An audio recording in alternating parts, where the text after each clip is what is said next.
اتنا کر لینے کے بعد اب آپ کو جو ہے کہ وَإِلَٰهُكُمْ إِلَٰهٌ واحد پڑھنا ہے۔ کہاں سے کہاں تک پڑھنا ہے وہ بھی میں آپ کو اسکرین پر دکھا رہا ہوں، آپ اسے نوٹ کر لیں، لکھ لیں یا پھر اسکرین شاٹ لے لیں، تو آپ اس کو جو ہے کہ یاد کر لیں کہ یہاں سے لے کے یہاں تک پڑھنا ہے۔ اتنا پڑھنے کے بعد اب جو ہے کہ آپ درود شریف جو ہے کہ پڑھیں۔ درود شریف پڑھنے کے بعد پھر آپ ایک مرتبہ تعوذ پڑھیں، یعنی اعوذ باللہ من الشیطان الرجیم۔ اتنا پڑھنے کے بعد اب آپ جو ہے کہ قرآن کی یہ آیت پڑھیں، الا ان اولیاء اللہ لا خوف علیہم ولا هم یحزنون۔ جہاں تک پڑھنی ہے میں آپ کو اسکرین پر دکھا رہا ہوں، آپ دیکھیے یہاں تک آپ کو پڑھنا ہے۔ اتنا پڑھ لینے کے بعد اب آپ کو دعا مانگنی ہے۔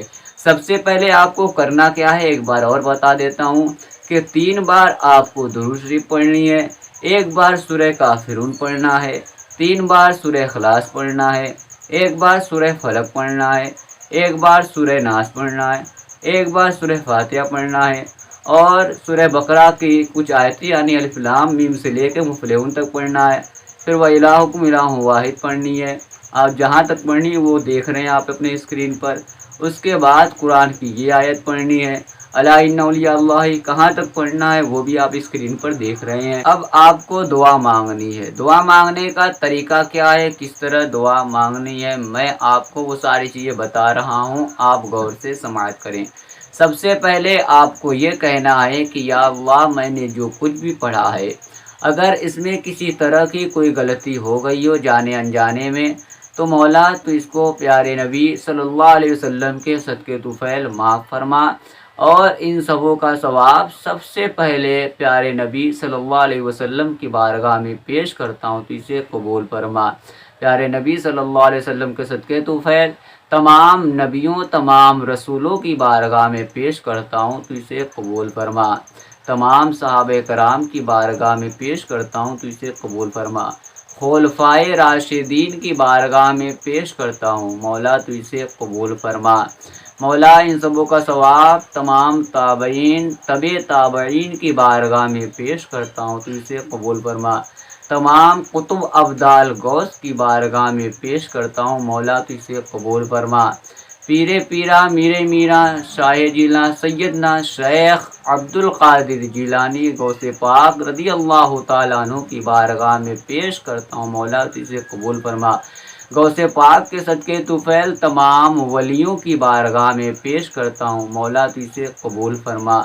سیدی سرکار خواجہ غریب نواز کی بارگاہ میں پیش کرتا ہوں، مولا تو اسے قبول فرما۔ وارث پاک صابر پاک مخدوم سمنا مخدوم ماہیمی کی بارگاہ میں پیش کرتا ہوں تو اسے قبول فرما۔ یا اللہ ان سبوں کا ثواب تمام ولیوں کی بارگاہ میں پیش کرتا ہوں تو اسے قبول فرما۔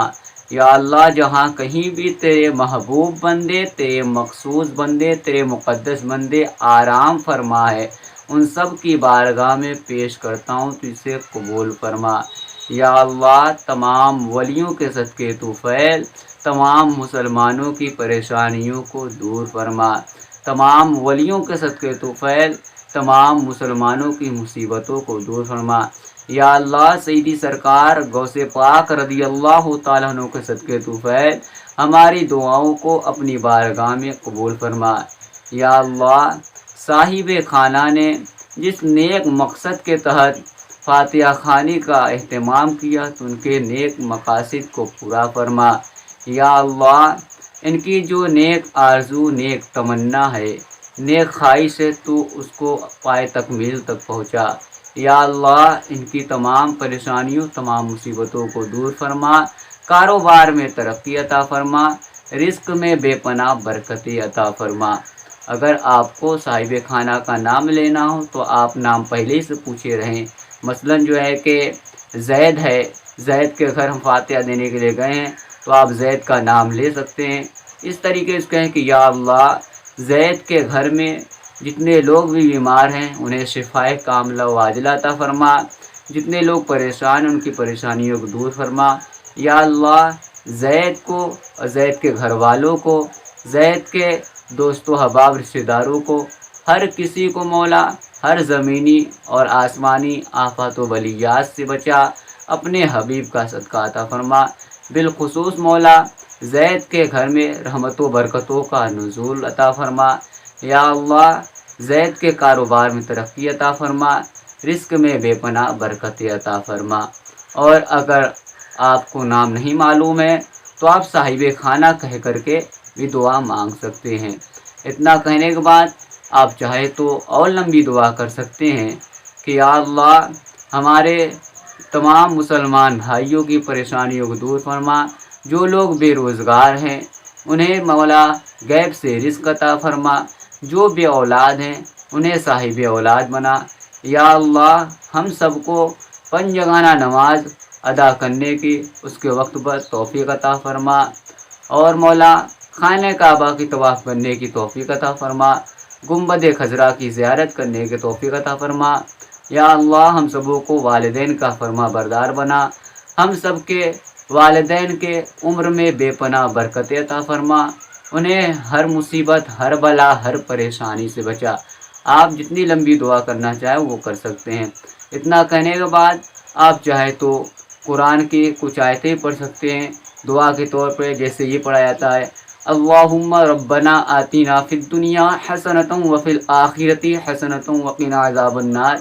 اس کے علاوہ آپ اور بھی جو ہے کہ دعا پڑھ سکتے ہیں، دعا مانگ سکتے ہیں آپ کو جو یاد ہو، اور اگر آپ کو نہیں مانگنی ہے تو آپ اسی پہ کہہ دیں سبحان ربک رب العزت عما یصفون وسلام علی المرسلین والحمد للہ رب العالمین۔ حق لا الہ الا اللہ محمد رسول اللہ صلی اللہ تعالیٰ علیہ وسلم۔ تو آپ اس طریقے سے دعا مانگ سکتے ہیں۔ پھر آپ جتنی لمبی دعا کرنی چاہے اس میں ایڈ کرتے جائیں وہ باتیں، اور اگر آپ کو لمبی دعا نہیں کرنی ہے، مختصر دعا کرنی ہے، تو اس کے بارے میں بھی میں آپ کو بتایا۔ تو میں امید کرتا ہوں کہ اب آپ کو فاتحہ کرنے کا مکمل طریقہ معلوم چل گیا ہوگا، اور اگر نہیں معلوم چلا ہے، کوئی پریشانی ہے، یا آپ کو میری بات نہیں سمجھ میں آئی، یا پھر آپ جو ہے سیریل بائی سیریل وہ ساری چیزیں حاصل کرنا چاہتے ہیں کہ ہمیں کیا پڑھنا ہے، دعا مانگنے کا طریقہ کیا ہے، آپ وہ ساری چیزیں حاصل کرنا چاہتے ہیں، تو آپ کمنٹ باکس میں اپنے نام کے ساتھ اپنا واٹس ایپ نمبر سینڈ کریں۔ میں آپ کے واٹس ایپ نمبر پر فاتحہ کرنے کا مکمل طریقہ بھیج دوں گا، دعا بھی مانگنے کا مکمل طریقہ بھیج دوں گا۔